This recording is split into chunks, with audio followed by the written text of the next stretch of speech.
Need a place for yourself or your company in this new era we've entered? Well, today we talk to Martin from Workshore, who facilitates co working anywhere, anytime for everyone. So let's go. Let's get on with the show.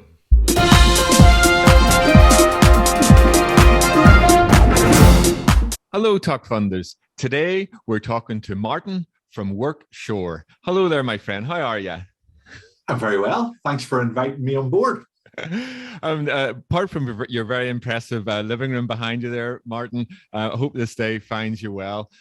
Martin, just in terms of where you're working at the minute and what we've all been through over the last two years, I've been really interested in how you've been developing Workshore. Like initially, I came across you, and I'm just going to share my screen for a second here via your GoFundMe page. But very quickly, whenever I started was, looking at research in the interview today, I began to realize this is a lot more than basically just a workshore co-working space in Newcastle in County Down. Well, maybe we can just maybe begin by looking at what you were attempting to do here in terms of workshore in County Down, and then develop it from there, Martin. Okay. At heart, I'm a businessman. I love business. I love small business owners and everything that's involved in that. And a big part of that is networking and connecting and collaborating with other businesses. That's how we all succeed. I also love the county town of Newcastle, where the mountains of Mourne sweep down to the sea. And I would love to work there. But the justification for setting up an office, a permanent office, isn't there. And I thought to myself, well, if I set up a co-working space in Newcastle, I can invite my friends and other small business owners along, and we can share the cost. And that's essentially what co-working is about. It's about not networking and sharing costs so that a lot of businesses can come together, benefit from connecting and the utilization of resources rather than stuff like a printer sitting not being used.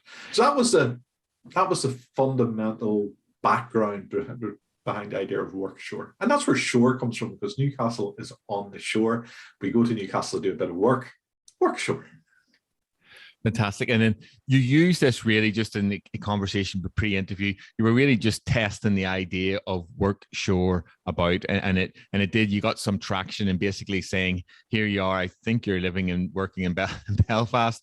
Your ideal is to become a local digital nomad, shall we say, and work remotely in the lovely County Down. So you developed this GoFundMe page to see what traction there would be in it, in idea of setting up a co-working space in Newcastle. Would that be correct? That's right. Do you want, no matter what your business idea, you go and tell it to someone, they'll go, that's wonderful. You should definitely do that, Martin. That's the best idea I've heard yet.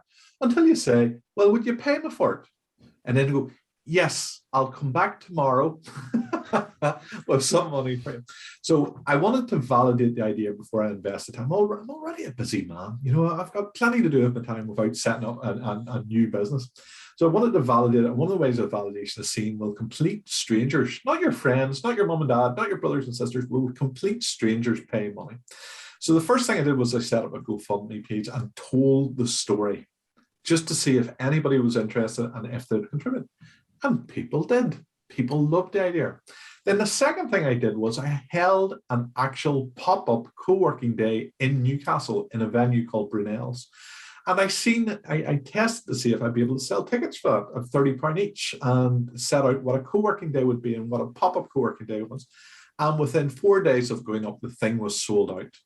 So therefore, I realized that the idea I had with Workshore wasn't just something that I wanted, it was something other people wanted as well. And it was something that I could develop on. Well, you certainly have to develop it. I'm just going to now share the screen again to look at your Facebook page, which I find it like just work again, preparing for the interview this morning. I found a lot of the the posts on the Facebook page are really excellent. You've got the first one, the one that really caught my eye was the first one here, 10 ways a co-working space can boost your business. And, I love the fourth one, encourages and boosts productivity. So in one sense, given what we've been through for the last 2 years, getting people out of the house and again, engaging and working with other people, and it's sort of how people, in terms of creativity and engagement, that's really great. And really just to steer this part of the conversation, I really like draw people's attention to the left-hand column on your Facebook page, which is a really well-structured article that you really worked your way through, and there's different sort of headings within that. So the first one really is, the definition is, what is a co-working space then, Martin? Okay, very quickly before I get into that, I should say I'm standing on the shoulder of giants here. A lot of the posts that you see in the wall have actually been created by a graduate intern that is working with us at the moment called Ryan O'Neill. I never believe in working by myself, and I don't like having to work too hard. So I always build a team around any project I have, and Ryan has been fantastic, and it's him that has been going through and posting up all the stuff. And given that this was his first go at this sort of work experience, I think the young man's doing very well indeed. So all credit to him. On the other side, the longer article, yes, I have to take the blame for that. It may not all be entirely my own work. I may have lifted it from other pieces, but essentially what I'm trying to explain there, that in my view, a co-working space is a resource for individual businesses to come and work together. It tends to be a building with tables and internet connection and a printer. The really nice ones might have a coffee machine and a kitchen and a mini bar, but essentially it's a place where individuals can come together either to work alone or to collaborate with others. Okay, and then just for the next part, reading how you're developing that whole discussion is the next sort of section was talking about what type of co-working spaces are available, and you're talking about the idea of open spaces, private workspaces, industry specific, and venture incubators. Okay, so can you talk us through that, because I don't really understand all those four terms. Okay, so there's different types of people and there's different types of businesses, and some of them don't naturally mix. And co-working spaces are like that as well. So for example, on our books, we went out to the world to venues, co-working venues, to see if any of them would be interested in working with us. And every single venue we went to said, yes, we would be, but they're all different. So for example, an incubator space might be something like Raise Ventures, which is down in Belfast city centre in the Cathedral Quarter.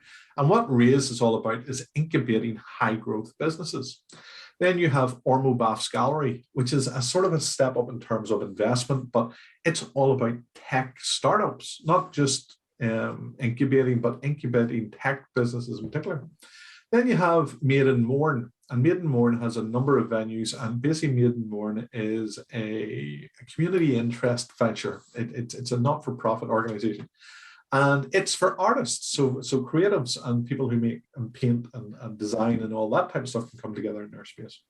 And then you have Boom Studios in Bangor. And again, it's more creative, but it's more sort of workshop based. So people coming in and actually providing workshops.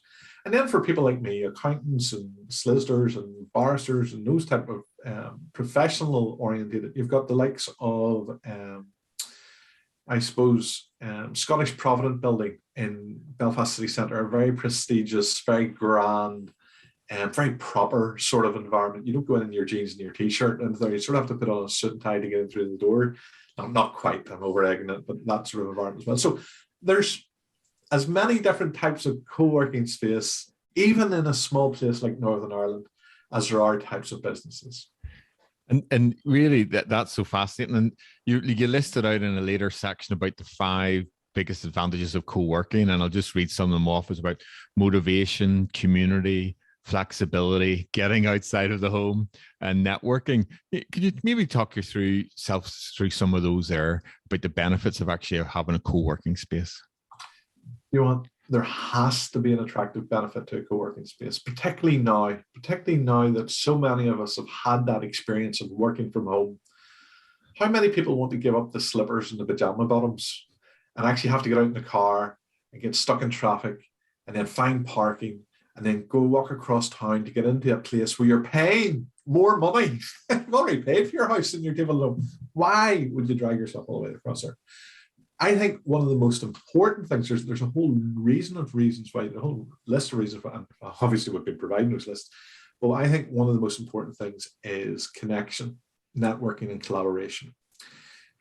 You reached out to me to do this interview. I was delighted to be able to take part of it because I know it will benefit both of us. That's what co-working is about. It's about two separate individual businesses and business owners coming together for mutual collaboration. And those co-working venues provide the resources for that to be done either in a planned way or, even more importantly, through serendipity. The accidental consequence of people bumping into each other and just happening to have a conversation and not resulting in something. And I've been using co-working spaces for almost as long as my accountancy practice has been going Gilchrist and Co-Chartered Accountants. And it has given me learning, it's given me contacts, I have won loads and loads of work through it. And it's also helped me build around me. And network in business is more than just people who buy and sell from you. There are people who support you, people who believe in you, people who talk about you, people who defend you, people who inspire you, motivate you, and all that good stuff. That has come through co-working spaces and using them. Wow, fantastic. And just going on now, I really want to just bring you to your website before we look at just a LinkedIn article. And again, you can see things are developing post your having your workspace, your workshore workspace in the lovely seaside town of County Down. There's two main tabs here on the website. One is workspace and the other one is virtual space. And I really want to just begin this part of the interview and just basically click on the on the virtual space. Okay, because this is like taken into another dimension. Like you mentioned in the Facebook article about, the alternatives to co-working spaces is the coffee shop. And I go out, well, I haven't been going out recently, but most people go out to the coffee shop or the other more paid venues that you're alluding to. But this really has come to the fore over the last 2 years. And I really just want you to open up and really talk about that, about the Workshore's virtual space. When we were thinking of a tagline for Workshore, one of the things we were thinking was co-working for anyone, anywhere, anytime. That's what we want. So initially the idea was you could have co-working in Newcastle or Bannahinch or Portadown or the regional towns that did co-working. But then we suddenly realized, and I was at a conference called Digital DNA down in Belfast, and I came across a team called VR Park, the people who actually own or host this virtual reality environment. And I got talking to them and I said, I'm thinking about a co-working space. Can I come in and see what you guys are doing to see if we could do this virtually? And David from VR Park was incredibly generous. He said, yes, Martin, come on and trial it for a month and see what you like, what you think of it. And the project went so well. So we had events, we had panel discussions, we had roundtables, we had one-to-one meetings. We had people come in and actually sign up for their own offices within our co-working space. So there's people within the co-working space that actually have their own offices in there. And it actually became a real community in its own right. So much so that David from VR Park came back to me and said, Martin, we're going to extend your period here. We love what we're doing. We love the people that you're talking to and the interaction and the engagement and all this type of stuff. Please stay on for another week while. So we now have an open-ended use of this facility, and we're building a real community and a real sense of teamwork and camaraderie about it. And the guy you're actually looking at at the moment, Wayne Denner, has an office in our co-working space.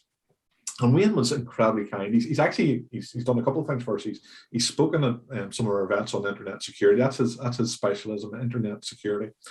And Wayne has spoken at one of our events in relation to that. He came along to the very first real world co-working day down in Newcastle in Brunel's. But the thing he did very recently, and I was very grateful for, he was being interviewed on U105 by Frank Mitchell. Now, anybody in Northern Ireland will know Frank Mitchell and will know U105. And he was on talking to Frank about virtual reality and the metaverse and all that great stuff that is going on. And he was really kind in that he gave us a shout out while he was on the radio. So anybody that listened to Frank Mitchell was now hearing about Workshore's virtual co-working space. And what I did was, I knew he rang me and he said, Martin, I'm thinking about mentioning you on this interview. Do you mind? And I said, no, absolutely no problem. And what I did was I was listening to him while on VR Park, and the sound isn't on now, but if you heard the sound, what you would actually hear is him talking to Frank Mitchell as I walk about in the environment, he's talking about, so he's saying, well, the parent was going, what is a virtual environment? And he was explaining, well, there's an environment you go into and you can talk to other people and you can have an office. And I was walking in and out of his office and I was showing people around. So that was one of those serendipitous things that comes out of virtual reality work. And just so like my good self and the viewers can understand, okay, so I'm sitting here on my home in the Ravenhill Road, okay, and but with these sort of virtual offices, I could have as you're walking around this virtual office units here, I could have my own Talkfunding office unit there, and can you actually walk in and start to talk to Alan within my office? Yeah. So what you're seeing on the video there is my avatar. If you were in the space, you would have an avatar. And the both of us could sit down at one of those wee tables and we could watch a video of me. So that's the boardroom and that's me on a video up on the screen, the real live me. And we could sit and watch a video together. Or we could not bother looking at the video. We could go into a separate office and sit down and have a chat.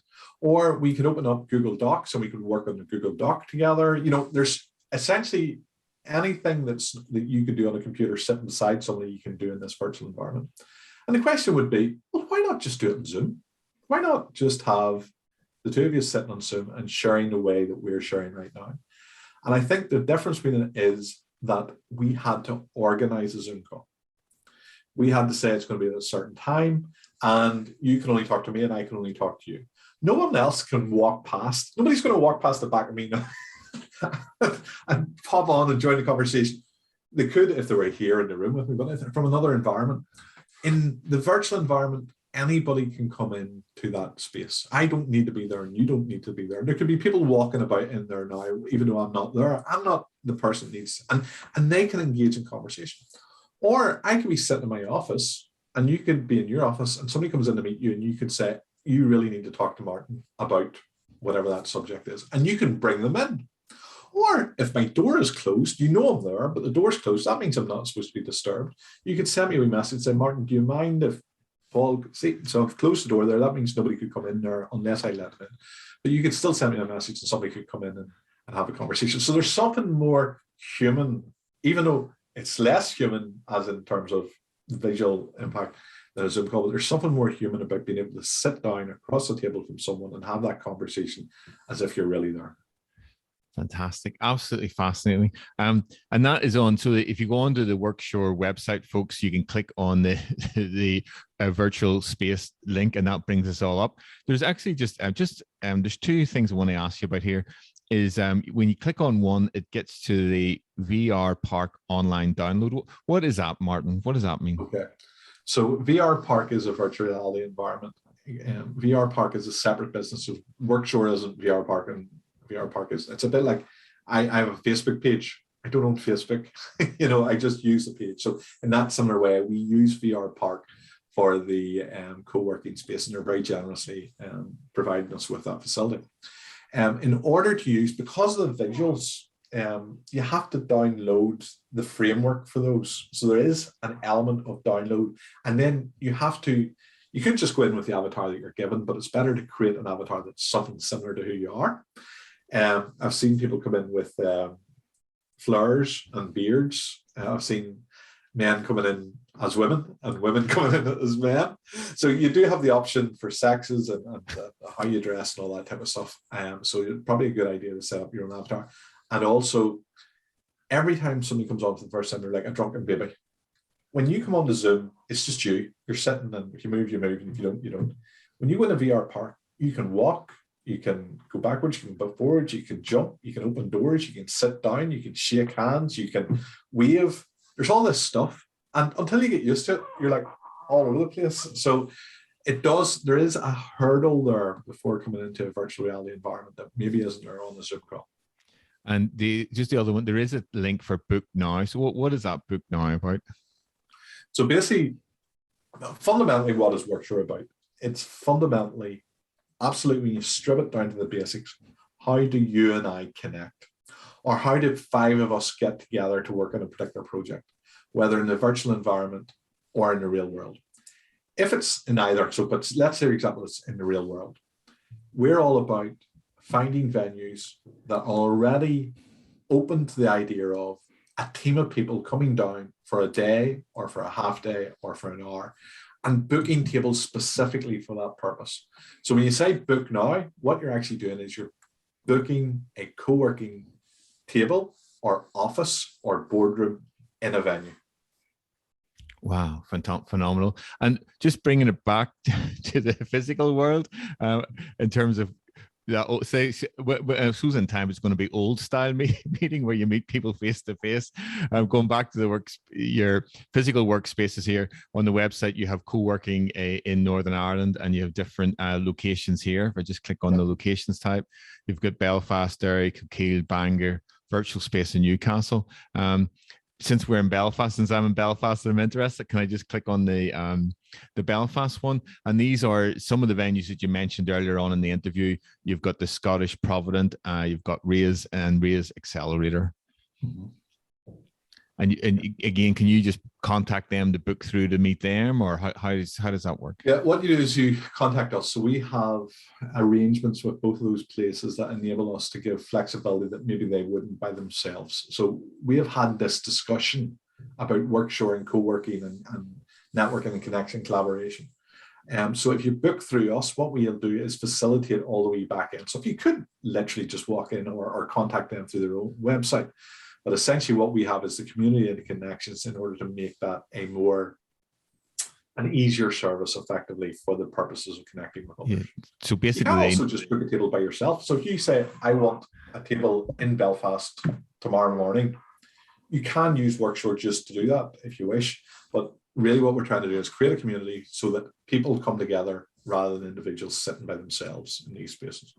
And lastly, I think sort of LinkedIn, your LinkedIn page really gives you a nod to where you want to grow this, shall we say, going from that initial inceptual idea of, I would like to work in a lovely seaside town, to really, developing a website, which is basically you're again, from my viewpoint, you're still testing the market. You're understanding how people are engaging with the market, what the barriers of entry for me. Like, so for me, I'm sitting going, oh, I have to download this now. I use Mac, so I see there's a Mac on that, the software I have to download. I have to learn all this. So I suppose you're learning all this here, but really your LinkedIn company page here, your Workshore page, and again, all the links will be in the video description below, really shows you how, I think, where you're going to develop this. And you've really got 4 very clear aims here, Martin. Okay, we describe them as the 4 pillars of what it is that we're trying to do with Workshore. The broader idea is a little bit more complicated. It's always very simple to have Airbnb for co-working. That would be pin it right away and say what it is, but this is going to be more than Airbnb for co-working.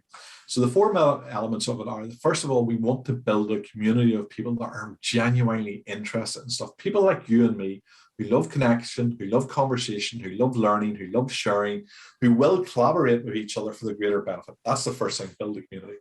The second thing is build the digital resources. So the second pillar is the digital resources. Build the digital resources that facilitate all those activities. So how do you bring those people together in a way that is actually mutually beneficial, that's easy, that's cost effective, that's appropriate? The third pillar then is education. So what is co-working?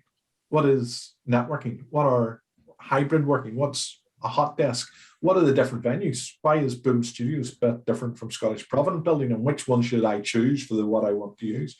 So that's the education piece. But on top of that, we're all experts in our own field, and I may have a service or knowledge that would benefit you. So I could actually share that with you through the co-working education element of the platform, or I could maybe sell that as a service as well. So there's an opportunity for a marketplace there within the education piece, what we're doing.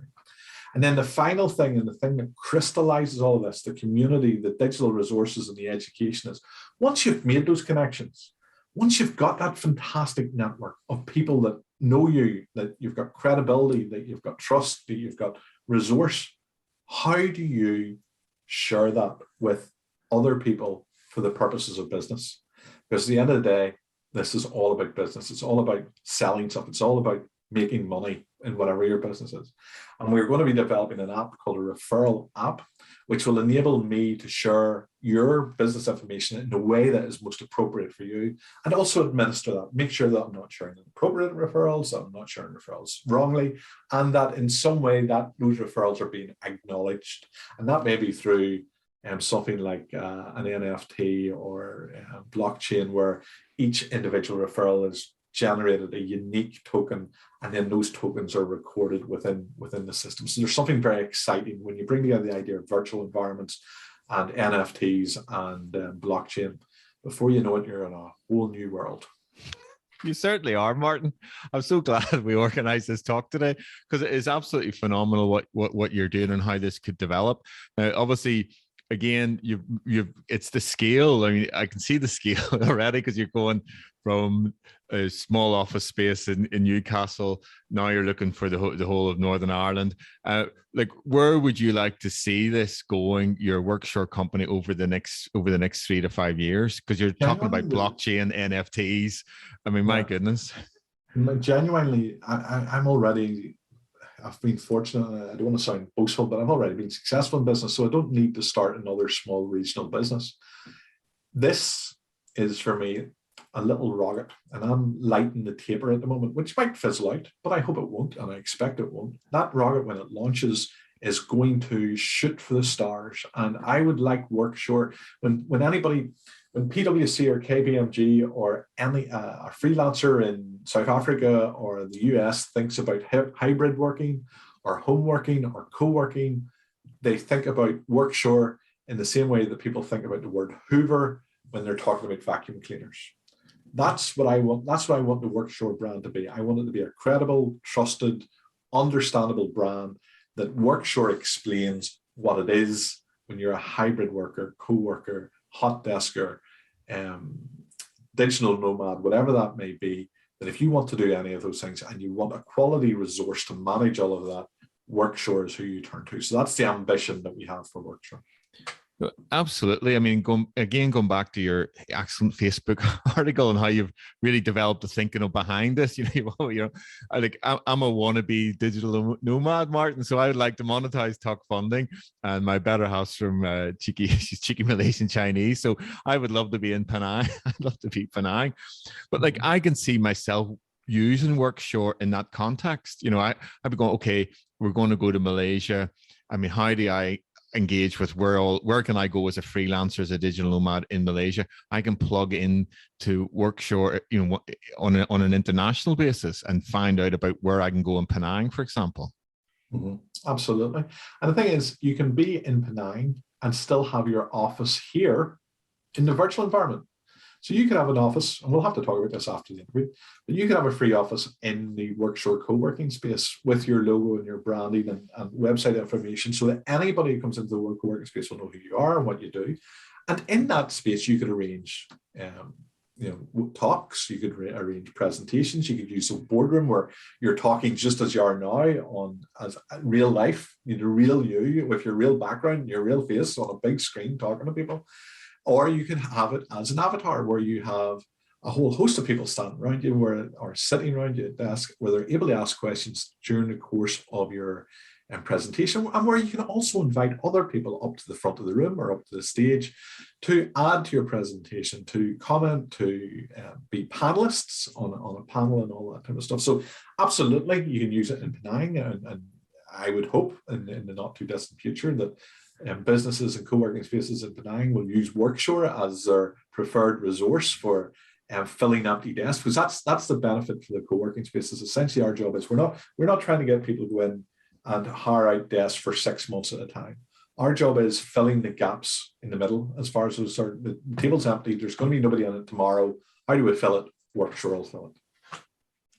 Phenomenal. I mean, and that's so interesting. So say I have my wee virtual Talkfunding office, right?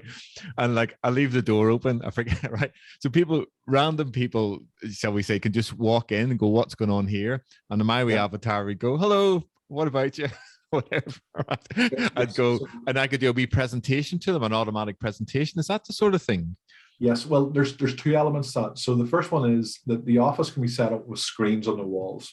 that if somebody walks in, a video just starts playing, or there's a website there that they can search through. So you can set up the information that you want them to see when they walk into the office.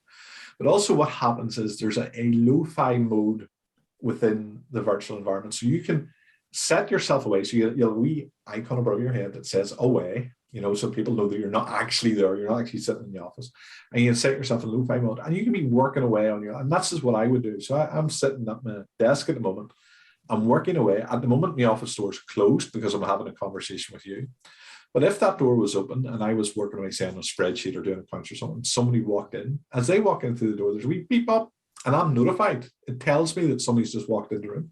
And I could go to my avatar and be there and see who's there and go, hi. So it'll acknowledge for me that somebody's in the room, and I can just start a conversation with them right away.